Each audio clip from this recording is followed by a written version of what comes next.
I don't like finding clients sa social media because hindi siya ganun kasi.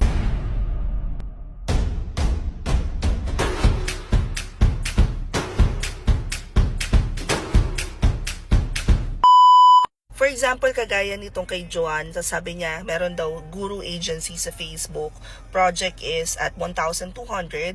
Pero ngayon, na kailangan ng kunin yung salary, kailangan niya magbayad ng 9,000. And guys, matik yan ha.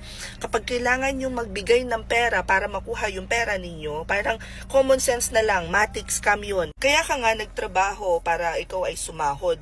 Bakit kailangan mo magbayad ng pera para ikaw ay sumahod? Alam mo yun? While marami pa ring opportunity sa social media, hindi siya ganun ka-safe kagaya ng if you will be employed under an agency or pupunta ka sa Upwork and naka-hourly yung contract mo. Kaya napaka-importante that we do our due diligence before we even accept any project, especially if we got it via social media. Hope this helps. Comment any questions you guys have about working from home. Follow for more work from home chismis. Bye!